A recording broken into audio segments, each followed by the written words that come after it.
all you can hear is just like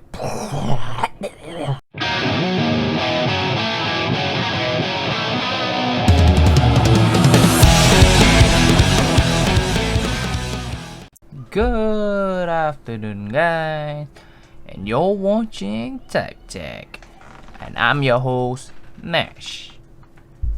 So today in the episode I call What's in the Box. So today I have something special. It is the Redmagic TWS gaming earbuds, also known as Cyberpods.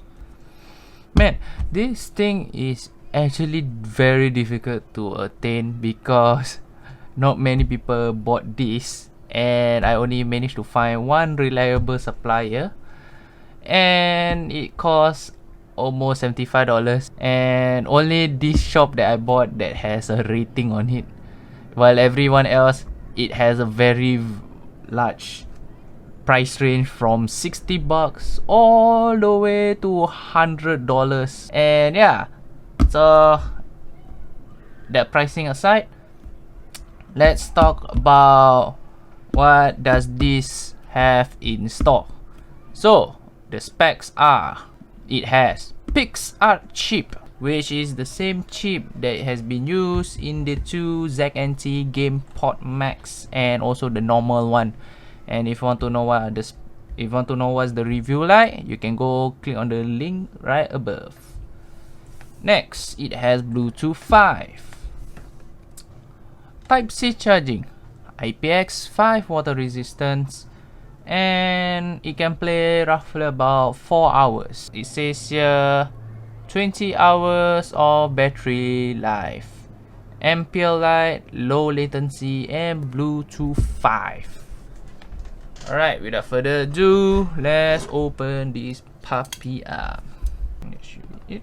Yeah.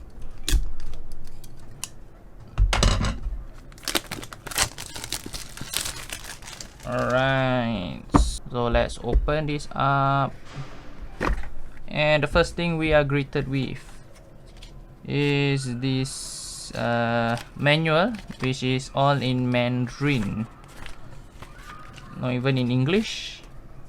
And here we have the earbuds, the Redmagic TWS gaming earbuds, and it has a tip, so later we will see. And here we go. Oh wow, this is the box. It's quite a huge one.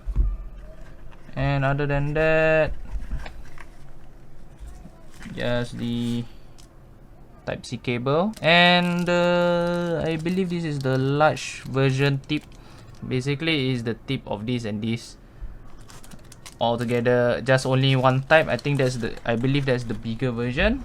And yep, that's pretty much all for the earbuds. That's all, pretty much all for the casing. Nothing else, very simple. Alright, so let's see the casing. Ooh, look at that lighting. So we're gonna put this in. Okay. Oh, okay. So it immediately paired together. So it seems when you turn it on, it will immediately pair to your phone. It's quite interesting. It reminds me of the Gamepods Max, which is the lighting where it will like toot toot toot toot. Yeah, this is also have the lighting action as well. So first we look at the box. Is the simple red and black matte finish. It has the logo of Redmagic, and surrounding it is black finish. And you can see here the casing specs, which it says 500 milliamp hours and also 60 milliamp hours of battery for the casing.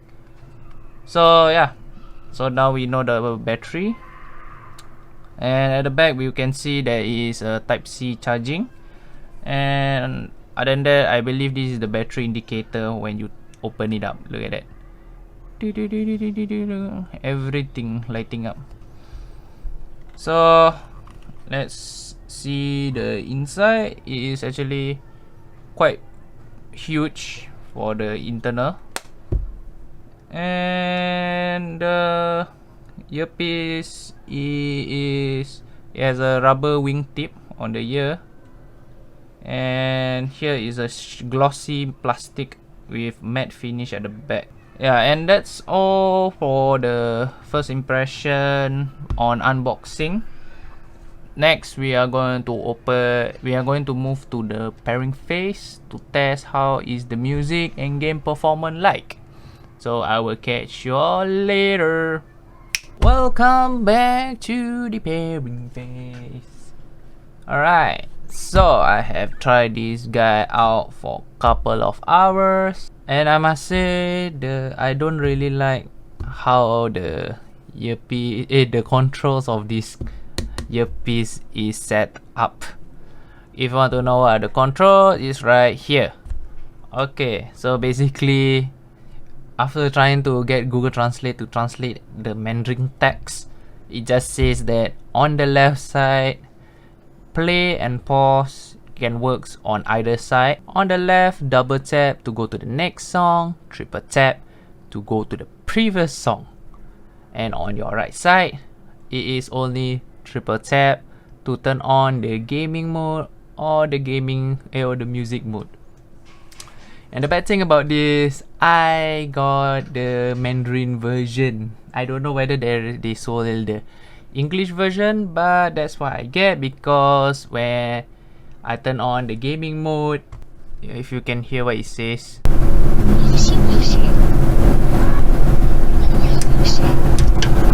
Yeah. Basically, it says music mode and gaming mode, which is in Mandarin. We will say what? Moshi? Okay, I'm not going to try to say it because I'm going to butcher it. So the first thing that you will notice that the light here, the 3 lights indicator, yeah, it is the battery indicator, and it is marked by 3 bars. Full bar it is 3 red bar, and 1 bar it is at 25%. So yeah, it is auto pad the moment you open the casing. As you can see, it is immediately turned on and it will connect to my phone. And I don't like where's the touch sensitive. So basically, when you are playing a song, the buttons, I thought that it will be playing around this area, but I was wrong. It is somewhere here to here. So when I tap here, nothing happens, but sometimes here it does read, sometimes it doesn't read. Mainly it reads from here, which is very annoying, because sometimes you try to double tap or triple tap, the initial touch didn't detect. And the next one, I don't like the fact that because it has this wing tip, which is very annoying. This is the default ear tip they give, which is the small one. I changed to the bigger one because it doesn't sit into my ear canal, and this thing will rest on the ear. And if you want to know how it looks like, you can see in the photo.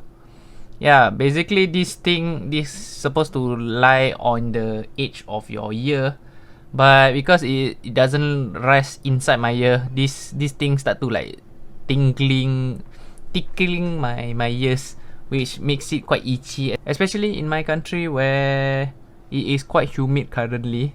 So a little sweat will make it a bit uncomfortable for it to use. So hence I use the bigger version, bigger ear tip, so that this ear tip is not a bother. But if you are the kind who do exercise and stuff, who like this wing tip, well, by all means go ahead, use it. And how's the magnet like? It is fairly strong. It is as strong as the Gamepods Max, but the LED though, How bright is the LED? This bright. Gaming mode.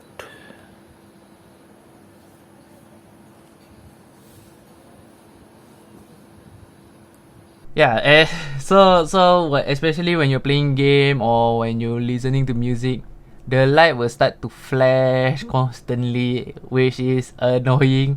I don't know why they decided to do that, and I can see why they say the battery lasts only 4 hours or so, just even though it has one of the bigger battery earbuds, which is 60 milliamp hours.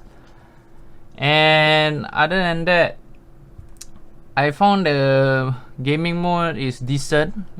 I was able to get some game time, shooting here, shooting there, playing some rhythm games. No much problems. But how good is the latency? You need to check the next video. Other than that, is the weight of the earbuds. So now we will check it out. So currently with the casing and the earbud, it is about 58 grams, 58.7 grams, while like the Gamepods Max is heavier. So this is the lighter bud compared to the Gamepods. This is the lightest and this is the heaviest. For the earbud wise, a single earbud is about 5.2 grams. So it is not the lightest, but it is not the heaviest as well, because it is like the Gamepods Max. It is lighter than this, but it is pretty much negligible. Other than gaming, if you try to use this for just purely for music, I found that the fact that the music is a little too bassy for the earbud. It is like to a point that it is all you can hear is just like that kind of thing. Yeah, that's all you can hear. It is just like too much bass that the earbud can't keep up. It is trying to amplify the bass. That's a bit of the issue. But if the song got like lesser bass, and it is actually quite nice to hear. Because I like to listen to rock songs. This thing cannot handle it because there's too much drumming and strumming that the beat can hear. But when it comes to like something like a EDM or something like just the constant beat, it is okay. And so far one of the songs that I like playing using this, it is the song called Rock On by Nano. I leave the link under the description, and also you can hear the song in Spotify. So yeah, basically I like the fact that I like the sound when it comes to playing the guitar, and also playing the guitar and the vocals and the background music is actually quite nice. But it just happened when it has a lot of excessive drumming. It is just too much for the earpiece to handle. So for a $75 earbud, would I recommend to people? Not really. I prefer if people go get the Gamepods instead, or the Gamepods Max, because this is a little bit expensive. And the fact that I don't know whether there is a global version, because what I get is the Chinese version, which is quite annoying because I can't read the menu. And also the person who's talking to you is in Mandarin, so it might be quite a nuisance as well. But other than that, it's pretty much standard affair compared to the Gamepods Max. If you want to see how the size comparison, it is about the same height, but I feel this is a bit more bulkier. But so other than that, I have nothing much to say about this earbud, other than first, it is quite expensive. Second, it is bright. I don't know how much LED you want. And thirdly, if the song have too much drumming, it will not be able to project it into the earbuds. And fourth, I don't like the ear tips. which is the wing type. I never, just for my personal experience, I never like it. So that's the 4 things that you should look out for if that is if that is the type of earpiece you like. Well, by all means, purchase it. And that's all for my first impression of the Redmagic TWS gaming earbuds. If you want to know what is the latency, do hit the subscribe button and ding that notification bell so that you will not miss me comparing the earbud between the Redmagic and the Gamepods Max, as both of them have PixArt Chip. So that's all for now. I hope you like this video, and also leave the comment down below what do you think of the earbuds. And thank you for watching. This is Nash, and I'll catch you all next time. See ya.